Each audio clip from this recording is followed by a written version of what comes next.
What's going on, everybody? This is Nick Lawson from Squad Sports. We're really excited to be supporting the Free Agent Friday series. A lot of great talent out there. Without further ado, this is the next free agent you should be signing with your sports team. All right, we're back for another episode of Free Agent Fridays. Today, I've got Casey Rusnak with me. How's it going, Casey?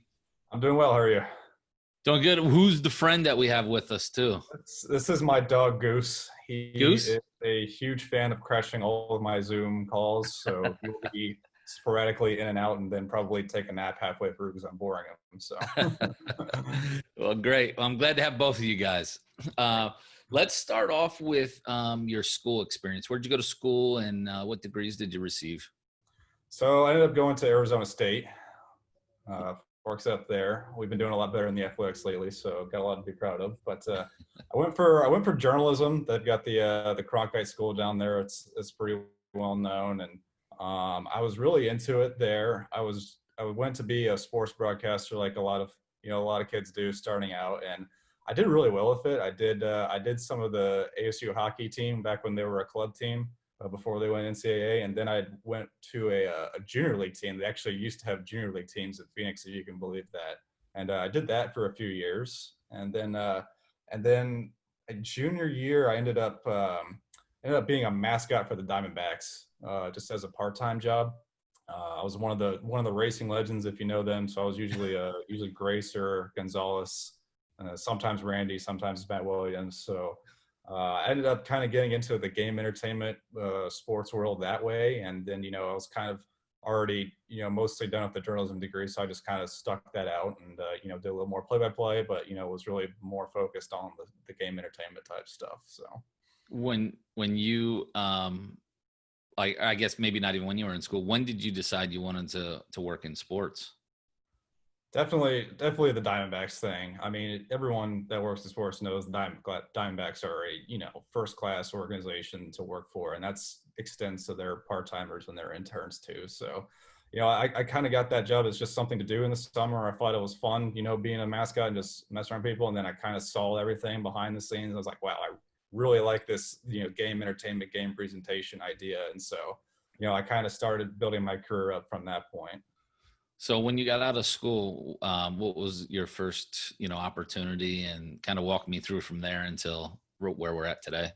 Yeah, so I was doing a lot of things when I first got out of school. So I didn't have a full-time job offer just yet. So I was using the journalism degree a bit. I was working for iHeartRadio. I was on the Mike Broomhead show when he was on iHeart. I think he switched channels since then. But that show started at 5 a.m. and ended at 10 a.m. So I actually would get up to the station at 5 a.m., 10 a.m. And then I would either do mascot appearances. I worked for the Coyotes, the Rattlers, which were arena football when I was there. I think they're indoor football now, or the Diamondbacks. So I'd do some mascot appearances, and then I would go work a game, either Coyotes or Diamondbacks. So they would start at 5 a.m. and then it would not end until about 10 p.m. So I'd work like 3 different jobs. So. Yeah.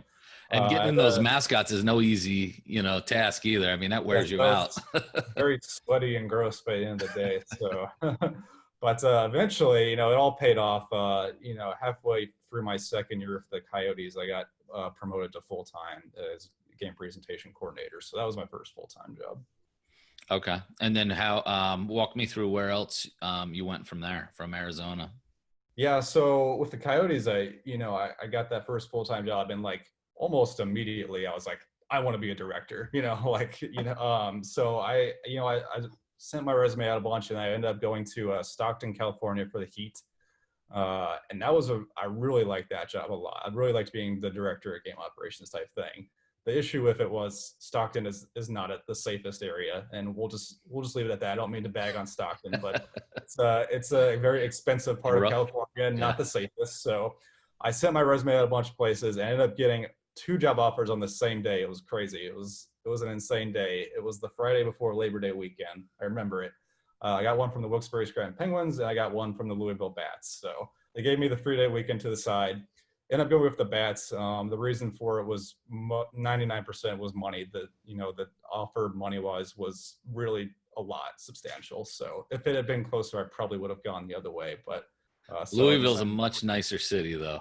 That was another part of it too. It was like, boy, I was hoping this next job would be like a career ender type thing, someplace I could see myself for a long time. It was like Louisville or Scranton, Pennsylvania. So, that was, all of those things decided that. And then, just the new challenge of going to baseball and, kind of diversifying a bit out of hockey. So went over, did that. I did 2 good years, really good years in Louisville. Our second season with me there, we increased attendance for the first time in, I think, 7 years. I don't remember exactly. And then we had a big sponsorship sales year as well. But the team had got a new president management about halfway through the season. And at the end of the season, a bunch of the director level positions got eliminated. So caught a tough break, happens in the sports industry, as we all know. And so I ended up going to winter meetings, and I talked to a few teams. This time I had in mind, a game presentation type job, but I wanted to do more. Over the years, I've gotten experience in graphic design and mascotting and all those other things. And it's like, I felt like I could really do more. So ended up being a guy from the captains, the Lake County captains. We had a good conversation about, we're a small team and we have a game presentation role, but you have to do a lot of other stuff. And that was, really appealing for me. So I ended up going to the captains. That's where I am now. I'm up in the Cleveland area. And, from there, I obviously picked up the game presentation, didn't get a chance to do much of it because of coronavirus, obviously, but I also was the primary graphic designer. Any content we would produce for our social channels I would make. I did a lot of sponsorship stuff as well. I picked up our email marketing at one point too. I oversaw our transition from home base to Forge, so I was doing our website as well. So I picked up a lot of great skills. It was a good time, and unfortunately, coronavirus brought it to the end when the Indians picked us as their alternate training site. So it meant we had to shut down, and there was nothing else for the staff to do. So most of the staff got laid off. When you said you were doing some partnership stuff, was that sales or was that like service? It was mostly service. I didn't really have much time to do sales because I had so many other responsibilities. I was in the process of selling the taxi squad to a taxi service when I got laid off. So that would have been the first sale. I was a bummer. It was a huge bummer. I was looking that would have been pretty cool. Sale. Yeah. So I don't know if they actually ended up doing it or not because I had a meeting set up and they were very interested. So I didn't check. I haven't looked at them since, it happened. So what are you looking for in your next role? Definitely, hopefully another minor league team or, like an NCAA or, NAIA or NJCAA team, like a smaller type place where I can use this, this big diversity of skills that I have, and just kind of be that guy that does everything. I really like that role. Obviously game entertainment is my absolute favorite thing, and it always will be, and it's my best skill, definitely. But I really like being able to do all these other things as well. That's a great thing about minor league sports. I mean, that's my background. Minor league sports, you gotta be able to do almost everything. Yeah. The more you can do, the better. Yeah, people ask me, like, do you want to go back to the NHL or MLB? I was like, not really. Like, I know the pay is great, and if the opportunity was there, I definitely listen and probably would take it. But I really like the minor league side a lot better because you get to do a lot more. Yeah. Are you open to relocation as well? Yeah, I'm open to it. I've moved across the country quite a bit for this kind of work. So I really like the Cleveland area, though. I was very surprised by that. I wasn't too thrilled about it at first, but wherever it takes me, there's something nice in every place now. So yeah, I lived in Canton, Ohio, 7 years, so not too far. Yeah, I went down to Canton once. It was a nice area. So yeah. So what would you say is your biggest asset that you'll bring to a new position? I think my experience with so many different teams, different sports. I've pretty much seen just about everything, tried a whole lot of it, and then obviously my big skill set, with game entertainment, mascotting, graphic design, sponsorship, email marketing, website design, that perked up Goose's ears. So obviously that's something I'd really hope to bring. What's the biggest area you need to work on? Right now I'm working on my animation a bit. When we shut down with quarantine, a lot of like the Udemy classes went on sale. They're like $200 classes that went down to like $20. So I got a few of those. I've skimmed through a couple of them right now. Right now I'm just enjoying the nice weather. Been out on Lake Erie quite a bit, so that's why I'm really tan at this point. I'm not normally this tan. So Right now I'm just enjoying the nice weather, and then in the next few weeks I'll probably sit down and watch those a bit more. So I'm working on my animation a lot. I know After Effects pretty well, but I obviously don't have a 4-year degree in it, and don't do it totally professionally 100%. So I'm working on that, with 3 dimensions and shading and lighting and all that stuff that not something that's easy to pick up. So just trying to expand that a bit so I can kind of do that stuff more. Yeah, well, I mean, now's a great time to kind of hone in on, just self-improvement. Like, hey, what can I improve on? How can I gain more skills? Because right now I'm just telling myself, like, I'm just gonna enjoy the nice weather for right now. But right. I have all these ideas right up. Northeast Ohio, that's going to be gone soon. So it's we've only got maybe 2 more weeks of it at best. I've got my piano behind me. I've had the idea for a while to be the live organ player while I'm calling a game. If I could just learn a few things on it. So that's another thing too. I got. So I've had all these ideas of things I want to improve on.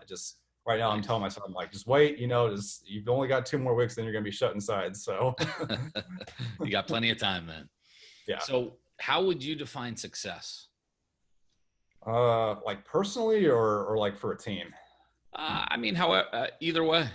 I mean, that's kind of an open, kind of question for interpretation, but yeah, I always like to just kind of get a feel for what people feel is success. And, I have success for both. I have visions of that, like you said, both personal success and then business success. So, yeah, personal success for me is going to be, getting that role where I feel very comfortable in and, can do well in and really enjoy too. I've always wanted to be that guy. Every sports team seems to have one that's been there for like 20 years and knows every person in the stadium and knows the whole history. It's like, I really wanted to be that guy. Just, it hasn't worked out to that point for me yet, but that's really something I've wanted to do. So I think that kind of role where I can, be very comfortable in, really, get the nuts and bolts of it down and all that. And, be able to have this, stable life, get this guy a backyard at some point. That'd be nice.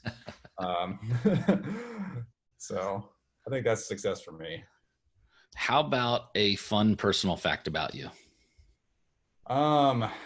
So going back to the dog here, of course he sits down for this part. I got him in Arizona, and I actually was the first person to adopt him through this Homeward Bound program. They started it the year I adopted him. So basically, at the time, I don't know if it's still the same or not, you weren't allowed to adopt a sick animal in Arizona. That was the law. So when I found him at the shelter, he had kennel cough, which is like a cold for a dog. So he was just coughing and hacking a lot. Nothing too serious, but they were like, yeah, you can't legally adopt him because he's sick. We can't legally let you take him. So they had this new program where, basically it was a workaround. You can foster adopt him. You can take him home, nurse him back to health. And then once he's healthy, you bring him back here, and then legally we can adopt him to you. So they called it the Homeward Bound program. I was up for it because I met him at the shelter and I wanted him. So I was the very first person to legally adopt a dog that way. And so there was a whole news story about everything. There's a picture of me and Goose 5 years younger. That's, hilarious to look at now. So it was a fun story, for me, it was just, adopting a dog, but I guess it was sort of a big deal. So that's cool. That's cool. Well, Casey, I want to thank you and Goose for joining me. And hopefully, we can help get you some exposure and get you back, in the front office soon. But appreciate it. Yeah, absolutely. Thanks for setting this up, Andrew. Appreciate it.